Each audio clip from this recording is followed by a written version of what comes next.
Magandang araw po sa lahat. Happy Easter Day, sabi nga nila. So, ngayon ay Easter Day, linggo ng pagbuhay. They celebrate simula March, di ba? Minsan April. May mga bata yung naghahanap ng itlog, di ba? Easter egg. Pero tayo, every day and Sunday, tayo nag-celebrate ng Lord's Day. So, si Kristo ay tuwing Sunday, ating pinapagdiwang ang pagkabuhay ng ating Panginoon sa Kristo. So, araw-araw at tuwing linggo. So, hindi lang tuwing Easter Sunday o March or April. So, sa ating text ngayon ay ating masaksiyan ng rescue. Pag-rescue kay Peter, di ba? O deliverance. Kasi nga yung sa nakarang linggo, si James ay pinatay at si Peter ay kinulong sa palasyo ni Herod. So ito rin ay nagpapakita ng picture na kung saan ay tayo ay parang pinalaya din sa pamamagitan ng salvation. Tayo pinalaya nung tayo ay naligtas. So kasi nga mayroong problema ngayon na may ibang Kristiyano na hindi natin alam yung kung saan tayo pinalaya. Saan pa tayo pinalaya ng Panginoon. So ngayon, ngayong araw ating malaman kung saan tayo pinalaya ng Diyos sa pamamagitan ng picture o istorya ng pinalaya si Peter. So, anong nangyari nung una ay pinatay si James at nakapatid ni Juan at pangalawa, si Peter ay kinulong at handa ng patayin. So, pinapatapos muna ni Herod yung pista bago niya gawin yung execution ni Peter gaya ng ginawa niya kay James. So, may tanong muna ako sa inyo. Ikaw ba ay na-rescue na? Naranasan niyo bang kayo ma-rescue o nalunod kayo? Ate May. Tapos pwede rin na naligaw kayo, nahanap kayo. O na-carpio ka, sinundo ka ng nanay mo. Anak ko yan. Yun. Ito yung ating makikita sa ating text ngayon. At ating basahin ngayon sa Acts chapter 12, verse 6 to 19. Yung medyo mahaba yung text natin, so try ko na i-preach ng 30 minutes. Kasi medyo late tayo nag-text pala. Yun, Acts chapter 12, verses 6 to 19. Basahin natin sa English, ESV. Verse 6. Now when Herod was about to bring him out, on that very night, Peter was sleeping between two soldiers, bound with two chains, and sentries before the door were guarding the prison. And behold, an angel of the Lord stood next to him, and a light shone in the cell. He struck Peter on the side and woke him, saying, "Get up quickly." And the chains fell off his hands. And the angel said to him, "Dress yourself and put on your sandals." And he did so. And he said to him, Wrap your cloak around you and follow me." And verse 9, and he went out and followed him. He did not know that was being done by the angel was real, but thought he was seeing a vision. So akala niya vision na gaya na sa tolda. Yung kortina na nilabas sa bintana. Verse 10, when they had passed the first and the second guard, they came to the iron gate leading into the city. It opened for them of its own accord. So nagpusang bumukas. And they went out and went along one street, and immediately the angel left him. Verse 11, when Peter came to himself, he said, "Now I am sure that the Lord has sent his angel and rescued me from the hand of Herod, and from all that Jewish people were expecting." Verse 12, when he realized this, he went to the house of Mary, the mother of John, whose other name was Mark, where many were gathered together and praying. And when he knocked at the door of the gateway, a servant girl named Rhoda came to answer. Recognizing Peter's voice, in her joy, she did not open the gate, but ran in and reported that Peter was standing at the gate. They said to her, "You are out of your mind." But she kept insisting that it was so, and they kept saying, It is his angel." But Peter continued knocking, and when they opened, they saw him and were amazed. but motioning to them with his hand to be silent. He described to them how the Lord had brought him out of the prison. And he said, "Tell these things to James and to the brothers." James po yung kapatid ni Christ. Then he departed and went to another place. Now when they came, there was no little disturbance among the soldiers over what had become of Peter. And after Herod searched for him and did not find him, he examined the sentries in order that they should be put to death. Then he went down from Judea to Caesarea and spent time there. So yun po yung kwento. Tayo po ay manalangin muna sa Panginoon. Panginoon Diyos, kayo po ay lumalapit sa iyo, kayo po ay humingi ng tulong na ito po ay maunawaan po namin. Ito po namin ng inyong gustong ituro sa amin ngayong araw sa pamamagitan po ng kwento ni Peter na inyo pong pinalaya. Although na si James po ay namatay, pero namatay si James, si Peter ay nakalaya. At pero ang iyong salita, Panginoon, ay patuloy na lumalago, Panginoon, at maraming buhay ang nababago. At alam po namin ngayon na ito po ay mangyayari din ngayong araw, na ikaw po ay may gagawin sa buhay po namin sa pamamagitan po ng truth na aming malalaman ngayong umaga. Naway ang istorya po nito ay maging magkaroon po ng application sa aming buhay at aming maibahagi sa aming mga mahal din sa buhay, Panginoon. At ito po ay aming maipamuhay, Panginoon. Ito po ang dalangin sa pangalan po ng Panginoong Jesus. Amen. So yun po yung istorya. Tayo na po ay punta sa ating tatlong puntos. Ang una ay pinalaya sa rehas. Okay. Pinalaya sa rehas si Peter. Pangalawang point ay pinalaya sa kamay ng kaaway. So hindi lang siya pinalaya sa rehas, kundi pinalaya rin siya sa kamay ng kaaway. At pangatlo, pinalaya upang maging malaya. So ayun yung purpose ng kalayaan ni Peter, para maging malaya siya. So marami kasing Kristiyano na tayo ay pinalaya sa kasalanan, pero patuloy pa tayong bumabalik sa pagkakaalipin sa kasalanan. So ngayon, ito ipapakita ni Luke sa atin sa pamamagitan ng istorya. So nangyari sa verse 6 ay Herod was about to bring him out. So patapos na yung pista eh. So handa na si Herod na patayin si Peter. So ito na, yung gabi. Ang intention ni Agrippa kay Peter ay magkaroon ng showy public trial upang magkaroon ng patuloy na suporta sa kanya. So ito yung intention ni Agrippa, na para marami pa siyang makuwang mahikayat na Hudyo na siguro ay boto siya o piliin siya na maging emperador. Ngunit kailangan niya maghintay hanggang sa ikawalong araw ng Passover at Feast of Unleavened Bread na matapos. Kaya nilagay niya si Peter sa kulungan at naghihintay ng trial. Ngunit si James na nakapatid ni John ay hindi nakaranas ng trial. Talagang pinatay siya mismo nang mahuli siya. Ang kulong ito ay maaring sa palasyo ni Herod o sa Antonia Fortress, kung saan si Paul will be later incarcerated o makukulong. Sa chapter 21 verse 34. So same prison nakulong si Paul at si Peter. Katulad ni Pablo later dito sa Acts, si Peter ay guarded ng 4 squads of soldiers. At kapag gabi ay they switch every 3 hours in order to remain vigilant. Dahil wala sila binibigay na chance na sino man ang magtakas sa kanya. Kasi dalang-dala na si Herod eh. Kasi bakit? Sa chapter 5 verse 19 to 21, di ba, bumukas pinalaya rin si Peter at si John. Natandaan niyo ba 'yon?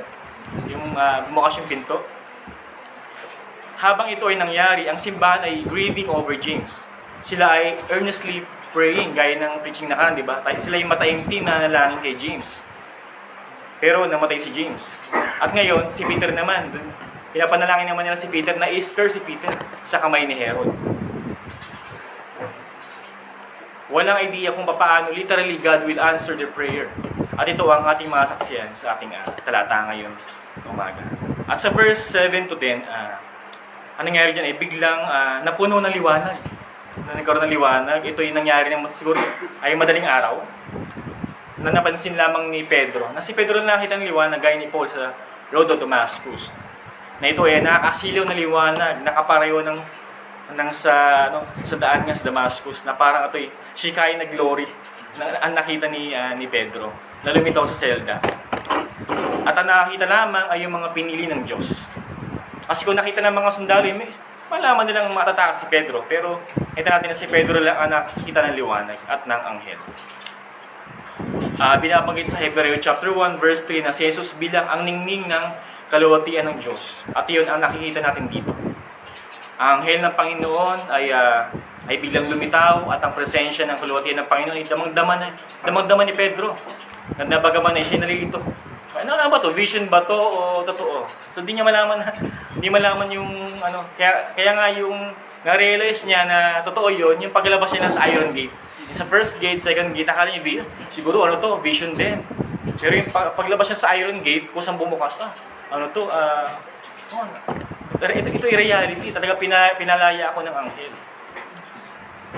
At ang simbahan ay taimtim na nanalangin para sa kanya. Ngunit siya o ang mga ito hindi umaasa ng anumang milagro ang mangyayari. So dahil nga siguro kay James na talagang tinuluyan siya, siguro si Peter bahala na Panginoon kay Peter. Kaya nga yung kumatok si Rhoda, kumatok si Peter, hindi na pinapansin si Rhoda yung alipin. Hindi, baka ano lang yun, anghel ni Peter o baka multo. So yun yung pagkakaan nila. Pero totoo na ang angel ay hindi yun angel ni Peter. Yun ang angel of the Lord. Ang angel of the Lord ay a title given to those angelic servants of God who are given specific tasks in furthering God's purposes among humanity. These tasks include the giving of revelations, guidance, encouragement, warnings, and execution of judgment on those who oppose God's purposes. So yun ang angel of the Lord. At ang ginawa ng anghel ay hinampas si Pedro sa tagiliran at ginising siya. Pero hindi lang to hampas Nasabi strike Kung sinuntok si Pedro, gising talaga. Ginising niya si Pedro. Kasi nga ba't niya in-strike si Pedro sa tagiliran? Kasi akala niya vision Hindi to vision, Peter. Talagang physical niyang in-strike si Pedro. Tila si Peter ay isang mahimbing na natutulog. Nang sabihin sa kanya ng anghel, bilisan mo, bumangon ka. At nahulog yung tanikala sa mga kamay niya at sa pulso niya. So parang nangyari, parang automatic na naglaglagan lahat Tapos yung mga selda ay bumukas, parang multiple miracles sunod-sunod. Kaya si Pedro gano'n siya, ano ba to? Ito ba yung vision na katulad nakita ko sa Caesarea? Ito ba?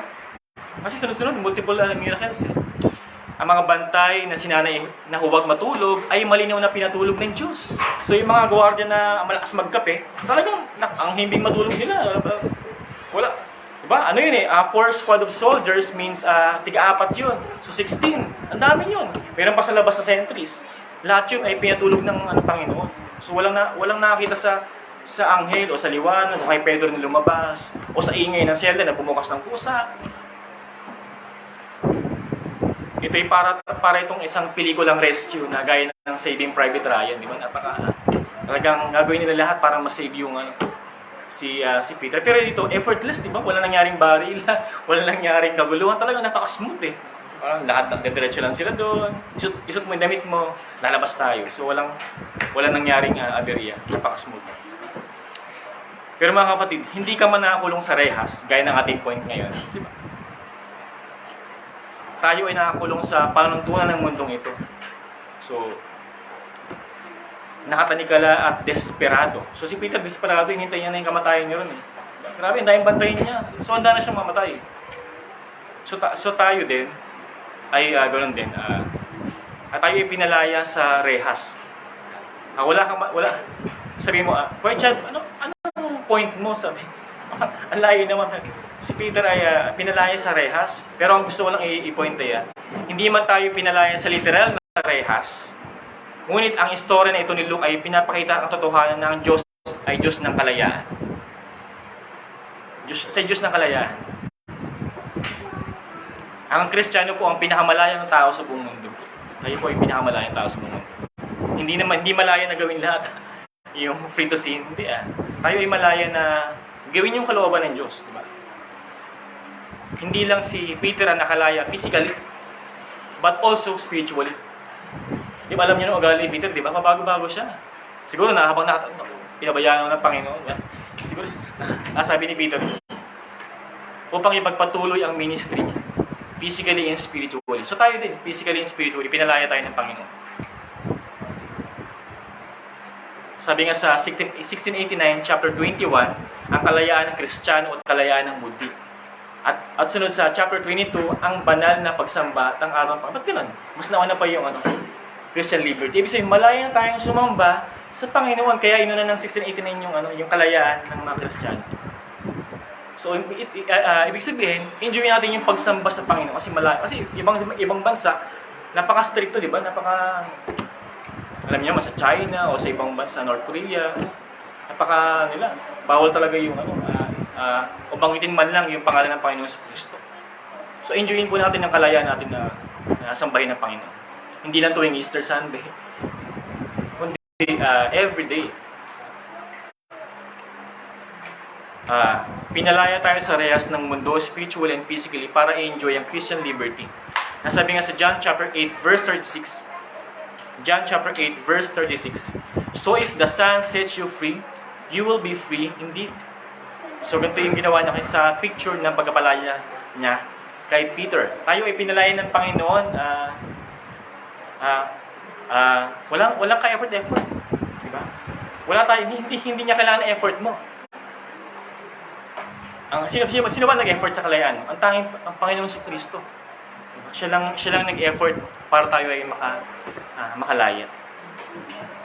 So, yun po yung ating unang aplikasyon. Tayo ay pinalaya ng Panginoon sa anumang rehas mo. Bisyo man yan, o kasalanan, o problema. Diyan ay kaya kang palayain ng Panginoon. At pangalawa, pinalaya sa kamay ng kaaway. So si Peter ay pinalaya sa kamay ng kaaway sa verses 11 to 12. At ang larawan na ipinakita ni Lucas ay lubos na maliwanag. Napakalinaw ng picture na kanyang ikiwento. Ang maliwanag sa liwanag sa anghel ay nagising si Pedro pagkatapos ng isang malakas na suntok. Ang kanyang pag-ibihis ay isang sinot yung damit niya. At ang kanyang pagdaan sa unang set ng nagbabantay ay so marami siyang dinaanan na set ng bantay. So hindi lang isa, kundi dalawa. At bumukas siya na parang automatic. So 'di ba siguro pangita kayo ng elevator, 'di ba? Pag clinic niyo kung sa bubukas, parang hindi na kinamangha, 'di ba? Ay, parang normal na sa atin 'yan. Pero siguro yung panahon ni Peter, wow, 'di ba? Yung bakal na kahoy, 'di ba? Kusa siyang bumukas, walang halong electronics, 'di ba? Automatic siya. Siguro mamangha tayo sa panahon na 'yan kasi automatic siyang bumukas eh. Pero sa panahon ngayon hindi na kasi parang normal na lahat yung mga technology na 'yan.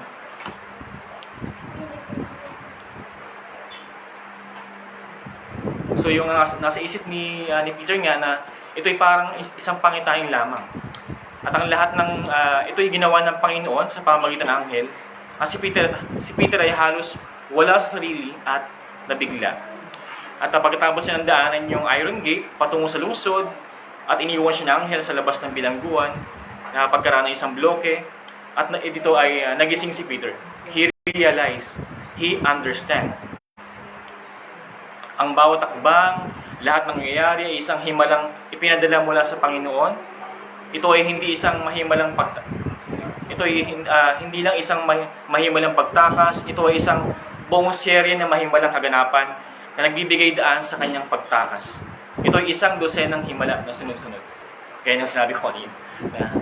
So sobrang daming ginawa ng Panginoon.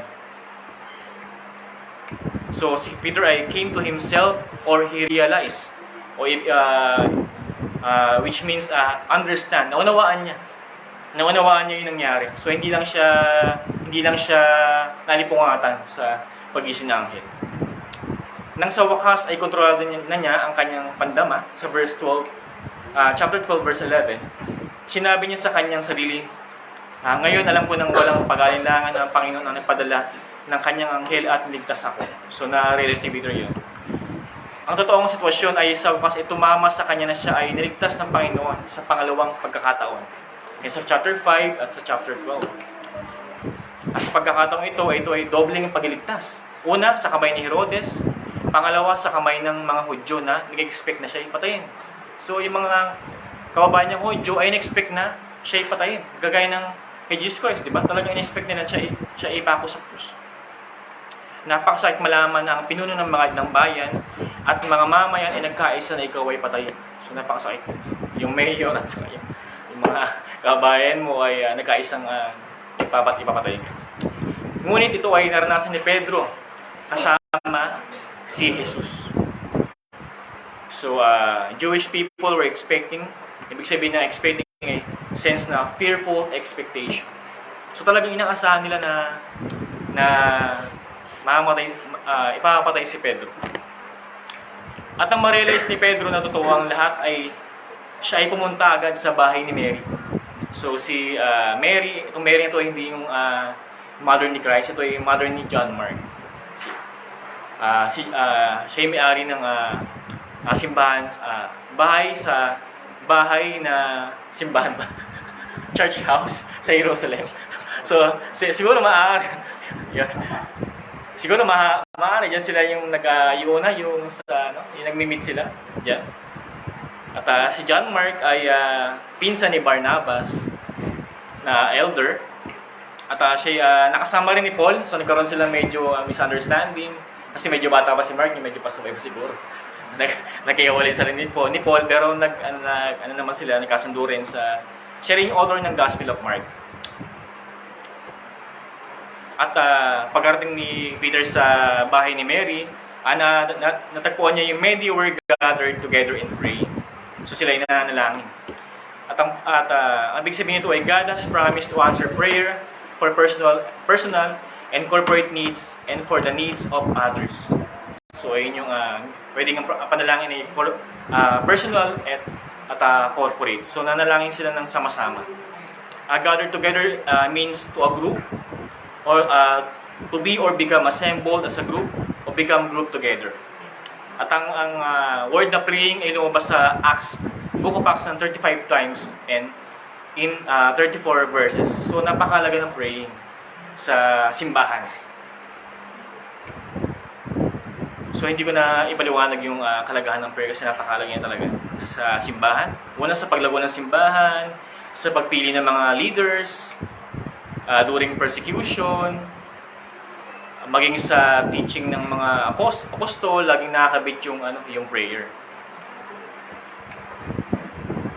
So yun, point ko ulit, pinalaya sa kamay ng kaaway. So sino ba tong kaaway na to? So sa ating text, ang kaaway ay si Herod at yung mga Hudyo. Pero sa Bible ay tinuturo yung meron tayong kaaway ang Kristiyano. So sabi sa James chapter 4 verse 4, "You adulterous people, do you not know that friendship with the world is enmity with God? Therefore whoever wishes to be a friend of the world makes himself an enemy of God." So ang mundo raw ay kaaway ng Diyos. So kung ating kaibigan ng mundo, ay tayo rin ay kaaway din ng Diyos. Kaya nga si Peter ay gustong patayin ni Herod kasi kaaway ni Herod, kaaway ni Peter, si Herod at ang mga Hudyo na hindi nanampalataya sa Panginoon sa Kristo, ang mundo. At sabi sa John chapter 15 verse 19, "If you were of the world would love you as its own. But because you are not of the world, but I chose you out of the world, therefore the world hates you." Kaya gustong patayin talaga niya, di ba? Fearful expectation. Talagang ayun talaga. Kailan kaya matapos tong pista para ipatayin na si Peter? Kagaya ng ginawa natin kay Christ. So wag na kayo magtataka kung galit sa iyo ang mundo. At magtaka ka kung mahal ka ng mundo. Baka kapareho ka nila. So i-search mo yung sarili mo. Ba't mahal na mahal ako ng mundo? Siguro, meron pa tayong, meron tayong minamahal sa mundo. Sabi sa 1 John chapter 2 verse 15, "Do not love the world or the things in the world. If anyone loves the world, the love of the Father is not in him." Kung ikaw ay nasa mundo, ang pagmamahal ng Ama ay wala sa iyo. So ayun po yung kalaban. Doon tayo pinalaya ng Panginoon sa mundo. Pinalaya tayo ng Panginoon sa mundo. Pero sabi sa Ephesians 2:1, napakalinaw. "And you were dead in the trespasses and sins in which you once walked, following the course of this world, following the prince of the power of the air, The spirit that is now at work in the sons of disobedience. So, ayun yung ating mga kaaway. At doon tayo pinalaya ng Panginoon. Pero mayroong problema. Tayo ay nasa gitna ng mundong ito. Naumuhay natin kasama ang mga kaaway.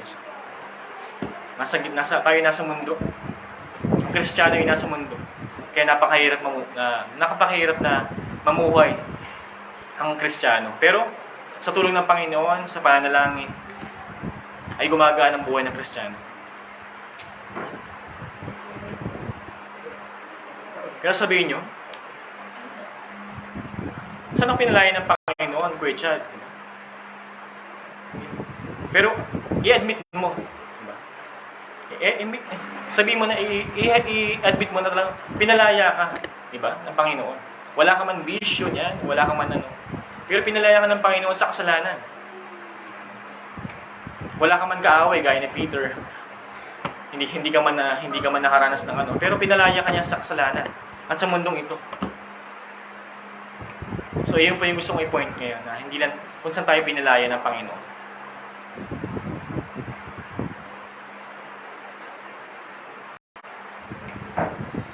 Gaya ni Peter na, we need to understand. Diba? Hindi naunawaan ni Peter eh. Yung pinalabas siya ng Panginoon sa kulungan. Hindi niya naunawaan eh. Hindi na-realize na siya ay pinalaya ng Panginoon. Sa sin, yung sin po ay reality. So, hindi lang siya vision. Ang hell ay reality. Doon tayo pinalaya ng Panginoon. Yung mundo ay reality. Doon tayo pinalaya ng Panginoon. Gaya ng Rehas, gaya ng kulungan kung saan si Peter. Ang mundo ay reality. Doon tayo pinalaya ng Panginoon. So, ilang gusto kong i-point. Pinalaya tayo ng Panginoon doon. Hindi ito isang vision ni Peter. Kaya siguro nga sinuntok ng anghel si Pedro. Kasi hindi reality yun. Hindi yung vision. Kaya kung meron kang kapatid na parang hindi mo unawaan, bigyan mo rin. I-strike mo rin siguro para magising. Dahil, kapatid, kasalanan yan. Papatayin ka niyan. Hindi, ang sin ay parang fairy tale lang yan. Sabi-sabi lang nila yan eh, di ba? Nakamatay po ang sin. Ang sin ay reality. Ang hell ay reality. Ang judgment ay reality. Diba sabi nga sa huling araw, tayo bubuhayin muli, physically. So yung asupre sa impyerno ay physical din. Physically na. Physically na maramdaman mo ang sakit ng kamatayan, ng walang hanggang kamatayan.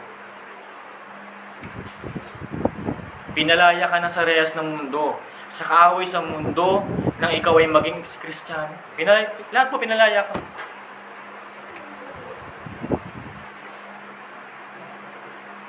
Turuan ng tao na ma-realize na malaya na siya. So yun po yung gusto kong i-point. Pinaremind ko lang kayo na tayo ay pinalaya ng Panginoon.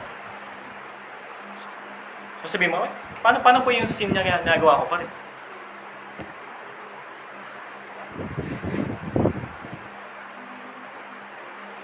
Pero pinalaya ka ng Panginoon. Kaya mo na siyang takbuhan.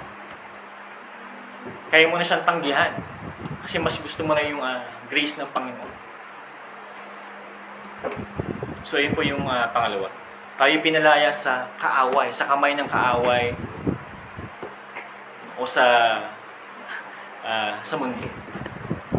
At panghuli, tayo pinalaya upang maging malaya. Pinalaya upang maging malaya.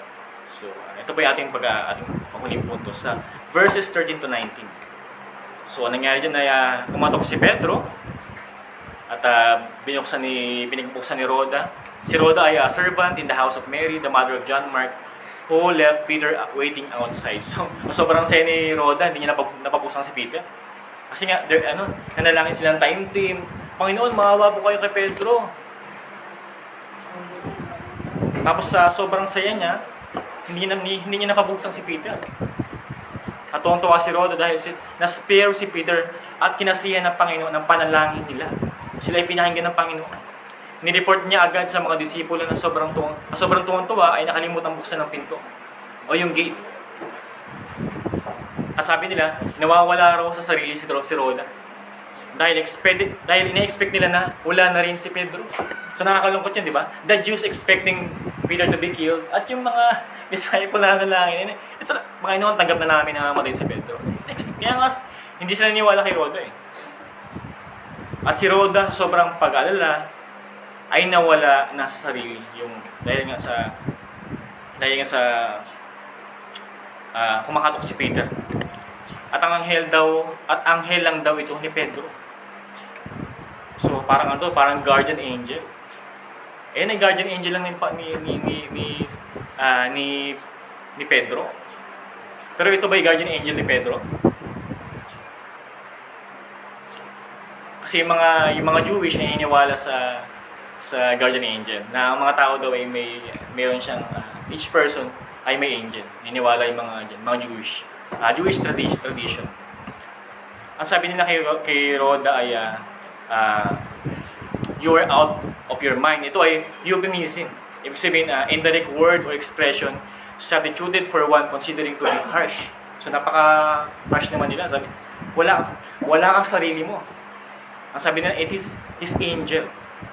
Sabi, totoo, yun nga, sabi nila ay parang ito ay guardian angel, pero ito ay anghel ng Panginoon. Ang angel ay a supernatural being created by God to serve Him, often function as a messenger. So hindi to serve the people, kundi to serve God. Ginagamit lang ang angel sa messenger sa mga sa receiver na message. So ang holy angels characters ay archangel, chariots, cherubim, Elohim or gods, small g, Gabriel, holy ones, hosts, living creatures, men, Michael, ministering spirit, morning stars, princess, and seraphim. Pero yung angel na nagano kay Peter ay messenger. Kasi ang messenger ng anong message kay Peter? Kalayaan. Pinalaya niya si Peter o deliverance para magpatuloy ang kanyang ministry sa Panginoon at magpatuloy yung pagkapalaganap ng gospel ng simbahan. At sa verse 16, but Peter continued knocking, and when they opened, they saw him and were amazed. Namangha sila. Ang were amazed dito ay, pero ano yung word na were amazed dito? Sila ba ay namangha? Wow! Nasagot ang panalangin namin. Pero sabihin ko sa mga kapatid, ang amazed dito ay to become astounded to such a degree as to nearly lose one's mental composure. Diba? Na-amaze sila, nawala sila sa sarili. Sinasabihin nila si Rhoda ay nawala sa sarili, pero sila ay nawala. Sila ang nawala talaga sa sarili nang makita si Peter. Sa ganito din tayo ay tayo rin ba ina-amaze kapag may dumadalo sa pananampalataya sa bahay natin, di ba? Kumakatok si pastor. Si pastor na naman, nakipagkwentuhan na naman mahaba. Pero hindi tayo na-amaze, di ba? Sawan ako sa mahabang kwentuhan. Pero dito na-amaze sila. Wow! Buhay si Peter. Pero yung amaze dito ay hindi to amaze na humanga. Ito ay amaze ng unbelief. Unbelief to. Kasi expect nga nila na si Peter ay gaya ni James din. Hindi sila makapaniwala sa kanilang hinihingi sa Diyos. So yung prayer nila ay mayroong disbelief. Marahil dahil sa pagkawala ni James. Pero tayo ganun, di ba? Tayo nag-pray pero may doubt. Parang hindi ito papakinggan ng Panginoon. Hindi sigurado. Tapos yung nasagot, wow! Nasagot! Hindi mo paniwala. Panginoon, sinagot mo. Yung amazement mo ay may halong doubt. Ba't sinagot ng Panginoon? Kasi of course, hindi niya sagutin eh. Na-expect ko na wrong, no yung sagot. Pero sinagot niya. Siguro yung nangyari dito. Kaya na-amaze sila. Yung amaze nila ay walang halong worship, walang halong praise. At sa verse 17, dito ay sa verse 17, dito ay nagsenyas lang si Pedro. Sabi niya, tumayin ka, parang nagano siya. Huwag kayong maingay. Kasi nga, yung pagkalabas niya sa kulungan, talagang nagsimula nang hanapin yung si Peter. At yung unang pupuntahan nilang bahay ay bahay ni Mary. Kasi alam ni Herod na doon nag-meet ang mga Christians.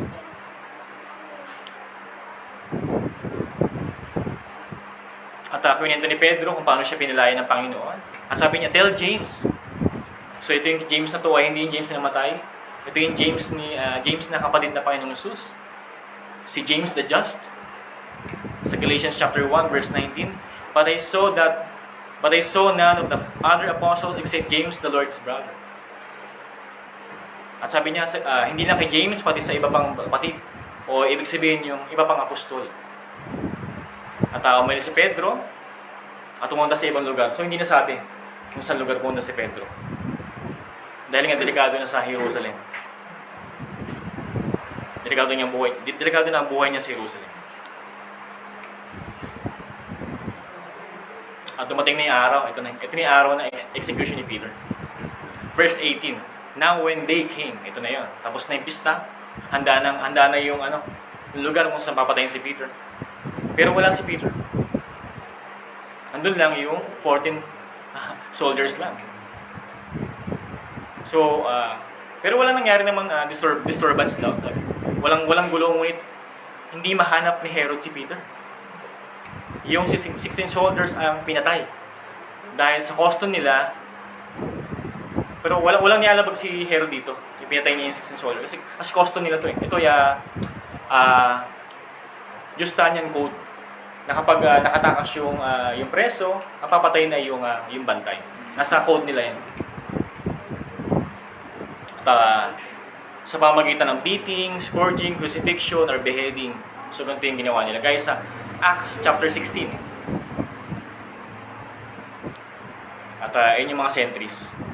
At si Pedro ay pumunta sa another place. At si Herod naman, sa sobrang na hindi niya nagawa yung gusto niya, pumunta siya sa Caesarea.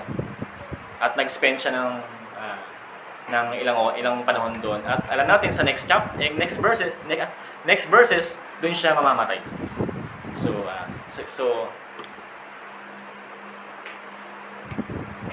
So yun po yung ang point ko ay tayo ay pinalaya upang maging malaya. So pinalaya si Peter para mas malaya niyang upang mapalaganap niya pa ang gospel.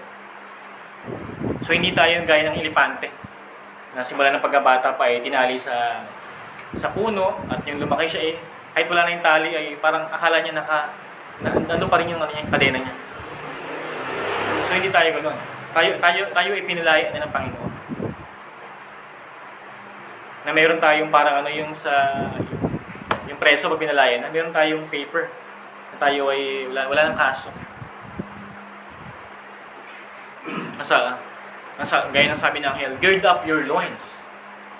So, diba sabi kaya nang sabi ni Peter sa 1 Peter na gird up the loins. Kasi tayo pinalaya na. So kailangan tayong kumilos. Yung pinalaya tayo ng Panginoon, so yung kalayaan mo ay para tayo ay kumilos. Para umalis sa ating kinalalagyan.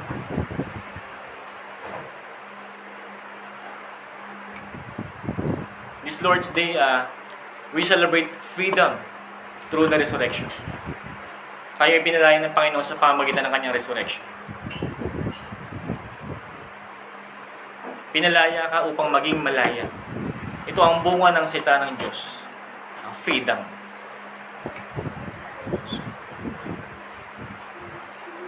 So what, diba? So pinalaya kami, Christian. Pero ano ngayon? Kasi merong maling kaisipan patungkol sa simbahan, Kristyanismo. Kasi meron daw makukulong sa tradisyon, church rules, di ba? Naging Christian naman ako. Naging malaya ba ako? Kasi bantay sarado ako ng mga elders eh. Lagi nilang may yung mga gawain na ganyan, bantay sarado ako, di ba? Okay. Pero hindi eh. Pero ang buhay Kristiyano ay malaya. Malayang magawa ang kalooban ng Diyos nang walang kabigatan. Maraming banal ang nagbuwis ng buhay para sa kalayaang ito. Sa pangunguna ni Jesus. So yung ating freedom ay yung mga nagbigay ng buhay sa pangunguna ng Panginoong Jesus. Sabi nila, ang doctrines daw ay pabigat. Ay, ano na yung doktrina? Pabigat lang simbahan yan. Kinukulong lang tayo ng doktrina. Ngunit tayo ay pinalaya sa pamagitan ng doktrina. Doktrina ng biyaya. Hindi po bigat ang doktrina.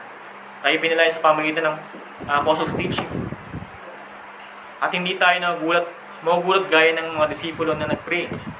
Dahil ang biyaya ng Diyos ay hayag at kita ang pagkilos. So hindi tayo yung na-amaze dahil hayag po yung pagkilos ng Diyos sa buhay ng Kristiyano. Yun po, tayo ay pinalaya ng Panginoon sa pamagitan ng larawan ng pininta ni Lucas sa kwento ng rescue ni Peter. Tayo po ay manalangin.